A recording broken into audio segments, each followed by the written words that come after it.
ಕೆಲವು ಅಂಶಗಳನ್ನು ನಾನು ಹೇಳಕ್ಕೆ ಇಚ್ಛೆ ಪಡ್ತೀನಿ. ರಾಜ್ಯಗಳಲ್ಲಿ ಮತ್ತು ದೇಶಗಳಲ್ಲಿ ಸರ್ಕಾರ ರಚನೆ ಮಾಡುವಾಗ ಮಹಿಳೆಯರಿಗೆ ಯಾವ ಖಾತೆ ಸಿಗುತ್ತೆ ಅಂತಂದರೆ ಮಹಿಳಾ ಮತ್ತು ಮಕ್ಕಳ ಕಲ್ಯಾಣ ಇಲಾಖೆ ಮಾತ್ರ. ನೀವು ಈ ರಾಜ್ಯದಲ್ಲಿ ಇವತ್ತು ತಗೊಳ್ಳಿ, ಒಬ್ಬರು ಮಂತ್ರಿ ಇದ್ದಾರೆ, ಅವರು ಮಹಿಳಾ ಮತ್ತು ಮಕ್ಕಳ ಕಲ್ಯಾಣ ಇಲಾಖೆ. 2008ರಲ್ಲಿ ಯಡಿಯೂರಪ್ಪನವರು ಸರ್ಕಾರ ಮಾಡುವ ಮೊದಲು ಸರ್ಕಾರ ಇತ್ತು. ಆವಾಗಲೂ ಯಾವುದು ಸಿಕ್ಕಿತ್ತಂದರೆ ಮಹಿಳಾ ಮತ್ತು ಮಕ್ಕಳ ಕಲ್ಯಾಣ ಇಲಾಖೆ. ರಾಣಿ ಸತೀಶ್ ಇರ್ಬೋದು, ಭಾಗೀರಥಿ ಮರುಳಸಿದ್ದಗೌಡ ಇರ್ಬೋದು, ಹೀಗೆ ಬೇರೆ ಬೇರೆಯವರ ಹೆಸರು ನಮ್ಮ ಕಣ್ಣು ಮುಂದಿದೆ. ಹೆಚ್ಚು ಕೊಟ್ಟರೆ ಕನ್ನಡ ಸಂಸ್ಕೃತಿ. ಆದರೆ ಕರ್ನಾಟಕದಲ್ಲಿ ಮೊದಲ ಬಾರಿಗೆ ಗ್ರಾಮೀಣಾಭಿವೃದ್ಧಿ ಮತ್ತು ಇಂಧನ ಖಾತೆಯನ್ನು ನನಗೆ ಕೊಟ್ಟು ಈ ರಾಜ್ಯದಲ್ಲಿ ಕೆಲಸ ಮಾಡುವ ಅವಕಾಶವನ್ನು ಯಡಿಯೂರಪ್ಪನವರು ಕೊಟ್ಟರು. ಇದು BJP, ಇದು ವ್ಯತ್ಯಾಸ. ಕೇಂದ್ರದಲ್ಲಿ 2014ರಲ್ಲಿ ನರೇಂದ್ರ ಮೋದಿಯವರ ಸರ್ಕಾರ ಬಂದಾಗ ಯಾರ್ಯಾರನ್ನ ಮಂತ್ರಿ ಮಾಡಿದರು?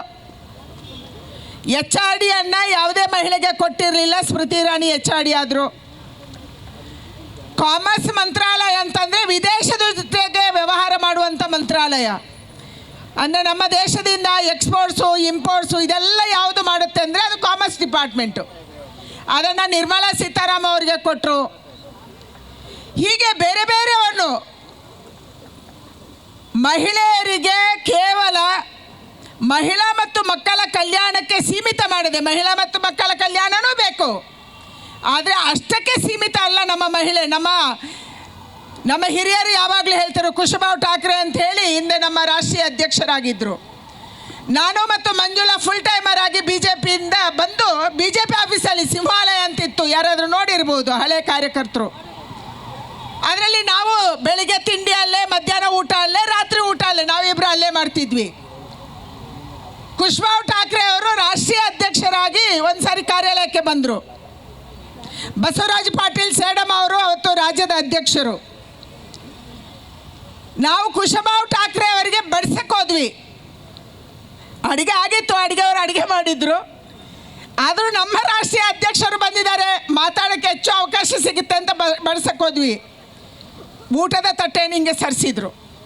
ಅವರೊಂದು ಮಾತು ಹೇಳಿದರು ಅವತ್ತು, ಶೋಭಾ, ಮಂಜುಳಾ, ನಿಮ್ಮನ್ನು ಕರ್ಕೊಂಡು ಬಂದಿದ್ದು ಮತ್ತೆ ಅಡುಗೆ ಮನೆಗೆ ಹೋಗೋಕ್ಕಲ್ಲ, ನಿಮ್ಮನ್ನು ಕರ್ಕೊಂಡು ಬಂದಿದ್ದೀವಿ ಈ ರಾಷ್ಟ್ರದ ಸೇವೆ ಮಾಡಬೇಕು ಅಂತ ಕರ್ಕೊಂಡು ಬಂದಿದ್ದೀವಿ.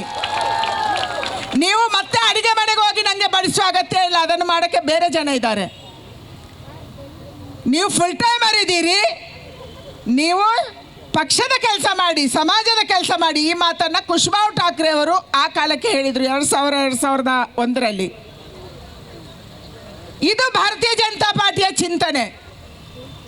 2014ರಲ್ಲಿ ಪ್ರಧಾನಿ ಆದಾಗಲೂ ನರೇಂದ್ರ ಮೋದಿಯವರು ಈ ಕೆಲಸವನ್ನು ಮಾಡಿದರು. ಮಹಿಳೆಯರಿಗೆ ದೊಡ್ಡ ದೊಡ್ಡ ಜವಾಬ್ದಾರಿಯನ್ನು ಕೊಟ್ಟರು, ಡಿಫೆನ್ಸ್ ಮಿನಿಸ್ಟರ್ ಮಾಡಿದರು. ಇವತ್ತು ದೇಶದ ಹಣಕಾಸು ಸಚಿವೆ. ನಮ್ಮ ದೇಶ ಪ್ರಪಂಚದ ಆರ್ಥಿಕ ಶಕ್ತಿಗಳಲ್ಲಿ 4ನೇ ದೇಶ ಆಗಿದೆ, ಅತ್ಯಂತ ಪ್ರಬಲ ಶಕ್ತಿಯಾಗಿದೆ. ನಿರ್ಮಲಾ ಸೀತಾರಾಮನ್ ಅವರು ನಮ್ಮ ಹಣಕಾಸು ಸಚಿವರು. ಇದು ವ್ಯತ್ಯಾಸ. ಮಹಿಳೆಯರು ಫೈಟರ್ ಜೆಟ್ಟಲ್ಲಿ, ಯುದ್ಧ ವಿಮಾನದಲ್ಲಿ ಓಡಾಡ್ತಾರೆ.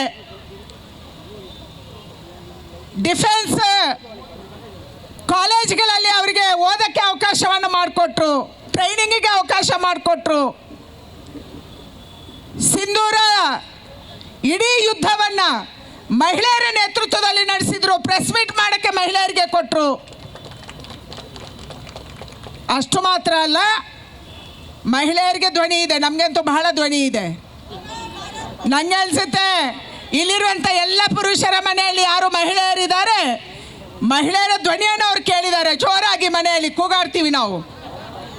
ಆದರೆ ಮಹಿಳೆಯರ ಧ್ವನಿಗೆ ಶಕ್ತಿ ಯಾವಾಗ ಬರುತ್ತೆ, ಗೌರವ ಯಾವಾಗ ಬರುತ್ತೆ? ನಾವು ಕೂಗಾಡ್ತೀವಿ, ಆದರೆ ಎಷ್ಟು ಗೌರವ ಸಿಗುತ್ತೆ? ನಮಗೆ ಶಿಕ್ಷಣ ಇದ್ದಾಗ ನಮ್ಮ ಮಾತಿಗೆ ಬೆಲೆ ಬರುತ್ತೆ, ಗೌರವ ಸಿಗುತ್ತೆ. ನಮ್ಮ ಕೈಯಲ್ಲಿ ದುಡ್ಡು ಓಡಾಡಿದಾಗ ನಮಗೆ ಗೌರವ ಬರುತ್ತೆ, ನಮ್ಮ ಧ್ವನಿಗೆ ಶಕ್ತಿ ಬರುತ್ತೆ. ಇದನ್ನು ಮಾಡುವಂಥದ್ದನ್ನು ನರೇಂದ್ರ ಮೋದಿಯವರು ಶುರು ಮಾಡಿದರು.